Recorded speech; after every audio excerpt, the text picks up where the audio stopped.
정말 정치 이야기 해야 되는지 모르겠습니다. 알파고 이런 인공지능이 우리나라 정치를 맡으면 어떨까 이런 생각을 한다고 오프닝 멘트에서 말씀드린 바가 있습니다. 4.13 총선 이제 한 달 앞으로 다가왔습니다. 각 당에서 공천 대상자, 컷오프 대상자가 발표되고 있는데 공천 멈추겠다, 찌라시, 음모론 그런 가운데 또 쳐낼 사람 안 쳐놓고 왜 그냥 도냐, 나는 탈당하겠다, 벨소리가 다 나오고 있습니다.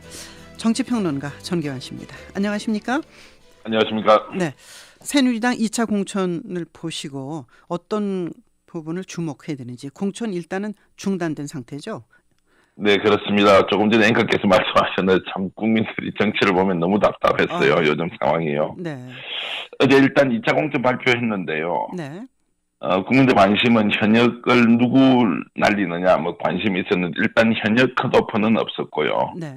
31곳 단수 추천 이렇게 포함해서 총 35곳에 대해서 이제 발표를 했습니다. 네네. 그런데 이제 역시 민감 지역이라고 하면 대구 경북과 부산 경남에서 이제 어떻게 발표하느냐 이런 게 있었는데 일단 네네. 민감 지역에 대해서는 발표가 없었습니다. 대표적으로 이제 대구 경북에 있는 그 유승민 의원을 비롯한 네. 대구 지역구에 누구를 배제하고 누구를 경선에 참여시킬 것인가 이런 부분에 대한 것이 일부 나오지 않겠느냐고 생각했는데 네네. 전혀 없었고요. 오히려 이제 부산 지역에서도 김세현 의원이라고 많이들 아실 겁니다. 금정구 국회의원 아들의.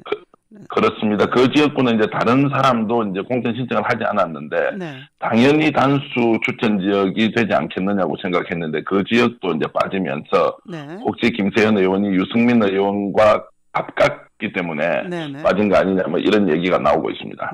김무성 의원도 경선하겠다고 그랬는데 그것도 배제하지 않았습니까? 그렇습니다. 이제 황진하 사무총장이 어제부터 이제 공천위 활동 중단을 선언했죠. 그 네. 이유가 원래 공천위원회에서 이제 그저께입니다. 이제 합의를 한 상태에서 어제 김무성 의원 지역구를 경선 지역으로 발표를 하겠다. 네네. 최고위원회의에서도 김무성 대표가 당 대표로서 매우 모범적인 태도를 보이고 있다. 네네. 스스로 경선에 참여함으로써 전반적으로 새누리당이 후보를 경선을 통해서 뽑는다 이런 이미지이기 때문에 네네. 서청원 최고위원조차도 칭찬을 했던 내용입니다. 네네. 그런데 그런 내용을 공천위원회 합의에도 불구하고 네. 이양구 위원장이 발표를 거부해버린 거죠. 네. 그러면서 이제 황진하 사무총장이 공천위 부위원장으로서 네. 활동을 중단하겠다 이렇게 선언한 네. 것입니다. 어제 이 시간에 인터뷰했습니다만 공천관리위원인 그 홍문표 의원도 이제 같이 황진하 의원하고 행동을 했는데 윤상현 의원 정계 은퇴하라 네네. 직격탄을 지금 날리고 있습니다. 이것을 친박이냐 비박이냐 이런 잣대를 볼 것인지, 윤상현 의원이 취중의 진담인지 막말인지 한 거 이걸 어떻게 봐야 될 것인가도 관심이 아니겠습니까? 그렇습니다. 이제 친박과 비박 쪽에서 견해차가 워낙 크기 때문에요. 네, 네. 근데 문제는 이것이 이제 실제 그랬는지 그렇지 않은지 네. 또 지중인지 아닌지 이런 걸 떠나서 이것이 사회적 파장을 몰고 올 정도로 큰 문제라면 네, 네. 윤상현 의원이 좀 적극적으로 나서서 이 문제에 대해서 진심 어린 사과를 좀 해야 하는데 네. 텔레비전에서도 보셨겠지만 사과하는 사람의 태도가 사과보다는 좀 상황을 모면하려는 건 아니냐 이제 이렇게 되니까 네네. 좀 국민 정서를 너무 못 읽고 있는 게 아니냐 이런 비판을 많이 받고 있는 것 같습니다. 예. 사과의 진정성보다는 지금은 완전히 정계에서 떠나라는 게 친박 쪽 입장인 것 같은데, 어제 제가 오프닝에서 말씀드렸습니다만 JP 증언록 출판 기념회에 갔더니 김무성 대표는 축사에서 출래 불사춘, 나에게 봄이 왔다지만 나에겐 아직 안 왔다 이렇게 얘기를 하더라고요. 네네.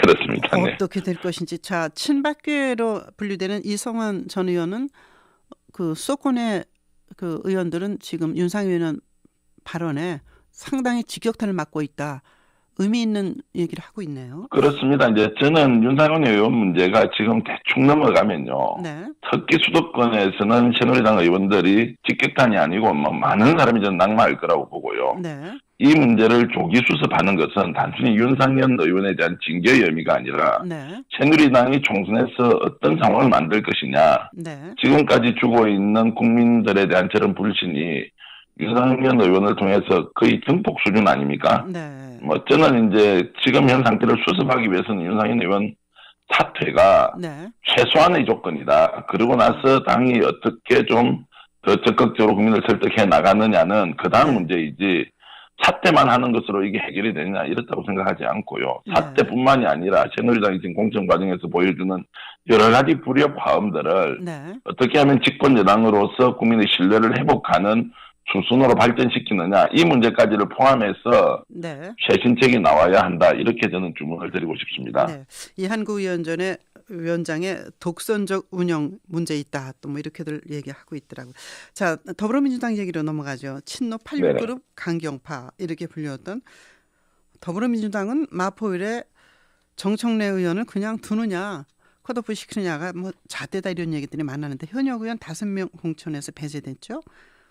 정청래 의원만으로 이제 친노 패권주의가 완전히 사라졌다고 평가할 수 있느냐. 또 네. 여기에도 갑론을박이 있습니다. 네, 그러네요. 정청래 의원은 뭐 기본이고 네. 그 외에도 수많은 막말 의원들이 있었는데 왜 이 사람들은 살려두느냐. 네. 그래서 김정인 대표의 리더십에 근본적으로 문제가 있다 이렇게 가기 때문에 네. 단순히 의원 개인으로서 정청래 의원이 지금 현재 공천에서 탈락했지만 네. 이것으로 끝날 일이 아니다 이런 분위기가 지금 감지되고 있고요. 네. 물론 정청래 의원을 지원하거나 지지하는 쪽에서는 어제 하루 종일 이제 당사 앞에서 또 집회가 있었습니다. 네. 정청래 의원을 살려내라고. 네. 그러나 이런 것은 큰 흐름에서 보면 부분에 지나지 않는 것이고 네. 오히려 지금 김종인 대표가 공천 과정에서 보였던 당장 뭐 며칠 전에 있었지 않았습니까? 이제 네. 막말 의원 김경엽 의원이나 네. 네. 뭐 이런 사람들에 대한 것들을 공천을 주면서 네. 오히려 정청래 의원은 끼워 넣기를 했다. 아하. 그래서 원래 얘기했던 친노 패권 청산에 대한 김 대표의 소신이 오히려 좀 무색해진 것 아니냐. 뭐 이런 비판을 받고 있으니까요. 예. 어제 5명의 공천 배제로 당장 그 김종인 않다. 대표가 뭐 하겠다는 뭐 쇄신이 뭐 끝난 것 뭐 이렇게 보기는 어려울 것 같습니다. 예. 아, 근데 총선이 30일 정도 남았잖아요. 어떻게 이렇게 네네. 정치가 이런 그런데 천종배 그 국민의당 공동대표가 야권 연대 수용하지 않으면 탈당하겠다. 어젯밤에 그랬나 봐요. 뭐 그만큼 지금 이제 내부에 뭐 심각한 사태가 벌어지고 있는 것이고요. 예. 이제 한 달이라면 국민들이 보면 매우 짧은 기간인데 실제로 선거운동을 하는 사람들이 보면 또 이게 뭐 1년보다 더 긴 시간이기도 하고요. 네. 아마 앵커께서도 경험해 보셔서 아실 텐데요. 네, 네. 어쨌든 지금 이제 내분이 격화되는 상태에서 이 내분이 오히려 당의 분열로 이제 결정이 되느냐 아니면 이 과정을 통해서 뭔가 수습하면서 국민의당도 다시 심기일전할 수 있는 기회를 갖느냐 네. 이런 이제 갈등의 정폭 상태에 놓여 있는 것 같고요. 예. 다만 지금 이제 천정배 의원이나 지금 안철수 대표가 보여주는 리더십에는 네. 좀 실망감이 많다. 네. 예를 들어서 통합론이라는 것이 무조건 안 좋은 것이며 또는 국민의당을 고수하는 것이 무조건 좋다는 식으로 하는 것은 네. 사실 이론적으로는 그렇게 할 수 있지만 현실 정치의 영역에서는 충분히 논의가 될 수 있는 상황인데 네. 이 문제를 자기가 갖고 있는 소신이라는 이름으로 네. 도저히 대화까지 안 되는 상황으로 몰고 가는 것은 네. 양쪽 다 문제가 있는 것 아니냐 이런 생각을 좀 해봅니다. 일단 국민의당을 바치고 있는 삼각대랄까 안철수 공동대표, 천종배 공동대표 또 김한길 선대위원장 2시간 정도 만났는데 합의 이루지 못했다. 그 천종배 대표는 오늘까지 답을 달라 지금 이렇게 전해졌는데 그렇습니다. 예. 아까 JP 그 증언록 얘기를 다시 들을 수밖에 없는데 앞자리에 앉아서 김종인 대표가 안철수 대표에게 한번 만나자 그렇게 얘기를 했답니다. 이제 종합적으로 보면 이제 김종인 대표가 좀 답답하지 않겠습니까? 이 네. 상태로 가면 수도권에서 전패할 수 있다는 위기감이 있기 때문에 네. 어떤 식으로든 대화의 끈은 일단 놓지 않아야 하는 것이고 네. 그리고 뭐 이게 사람까지 사는 뭐 사람 사는 세상에서 이 정도 일이 있을 수 있는 거 아니냐 일단 오해부터 풀자 이렇게 제안을 했고요. 네. 네. 안철수 의원도 절대 불가라는 얘기를 하지 않고 네. 무슨 말씀하셨는지 김 대표에게 직접 물어보세요라고 기자들에게 대답한 것을 보면 네. 네. 완전히 대화가 단절된 것은 아니고 네. 그렇다고 해서 지금 당장 만나서 대화할 것도 아니다. 그래서 저는 이것이 네. 그 가능성이 전혀 없는 것은 아닌데 예. 확률은 매우 낮다. 뭐 아. 이렇게 저는 통합 논의에 대해서 설명을 드리고 예. 싶습니다. 어제 그 현장에 제가 있어서 뭐 네네.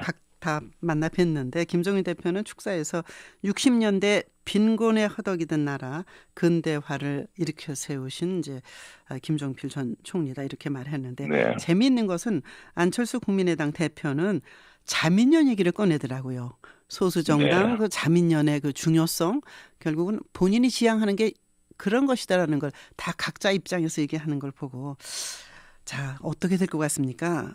지금 전반적으로 정치판이 어떻게 될 것으로 전망하십니까? 그래서 좀 더 격렬하게 논쟁을 좀 벌여야 할 것 같고요. 다만 그 논쟁의 내용이나 질이 좀 좋아야 하는데 워낙 네. 지금 수준 떨어지는 각 당의 이제 그 쟁점들이 있어서 네. 바라보는 국민들은 논쟁은 좋다. 그러나 결과는 우리 국민들이 바라는 정치 혁신이나 인적 쇄신이나 이런 것들로 좀 결론이 났으면 좋겠는데 네. 그런 것들을 할 것이라고 아직까지는 믿고 네. 남아있는 30일을 좀 더 지켜봐야 하겠다 이런 말씀을 드리고 싶습니다. 그 선거를 앞두면은 정책이 나와야 되지 않습니까? 네네. 비전이 나와야 되는데 지금 이 당은 뭘 하겠다는지 저 당은 뭘 하겠다는지 국민을 위해서 어떤 걸 하겠다는지 정책이 눈에 띄지 않는 거 이게 가장 심각한 문제가 아닌가요? 역시 이제 19대 우리 네. 국회가 역대 최악의 국회라는 이야기는 네. 결국 20대 총선을 앞두고도 우리 사회에 꼭 필요한 의제라고 이야기하지 않습니까? 아젠다. 네. 이런 것을 던지지 못하는 것은 정말 불행한 일이다. 네. 지금이라도 어느 정당이 대한민국을 어떻게 끌고 갈 것인지를 내놓고 네. 이것을 선거를 통해서 심판받겠다고 한다면 네. 그 당이 보수정당이든 진보정당이든 저는 국민들로부터 매우 큰 박수를 받을 것이라고 생각하고요. 네. 네. 양쪽 다 내부의 문제 때문에 엄청나게 싸우지 않습니까? 그것은 네. 결국 국민을 위한 것이 아니라 자기 기득권을 지키기 위해서 상대의 약점을 악용하고 네. 네. 이것을 얼마나 극대화시키면서 반사이익을 볼 것이냐라고 가고 있지만 네. 국민들은 현명하기 때문에 이것에서 빠져나오는 네. 정치 집단이나 세력이나 정당이 있다면 네. 그 정당이야말로 이번 총선에서 열렬한 지지를 받을 수 있다. 네. 그래서 지금이라도 그런 생각을 하고 있는 사람이 있다면 네. 그런 아주 추잡한 싸움에서 좀 벗어나서 네. 과감하게 혁신의 깃발을 들고 국민 앞으로 뛰어나오는 예. 정당이나 정치인이 있었으면 좋겠다. 이런 말씀을 좀 예. 드리고 싶습니다. 월급 또박또박 나온다. 뭐 국회의원 받는 건 세비라고 그러는데 그냥 그렇습니다. 월급으로 하죠. 그 자리가 좋아서 안정된 직장이기 때문에 하려는 사람들이 넘쳐나는 것 같아서 걱정입니다. 오늘 말씀 국회의원을 네. 직업으로 생각하는 정치인이 많을수록 대한민국은 그렇죠. 불행해집니다. 그렇습니다. 네. 감사합니다. 말씀 잘 들었습니다. 고맙습니다. 네, 정치평론가 전계원 씨였습니다. 7시 46분입니다.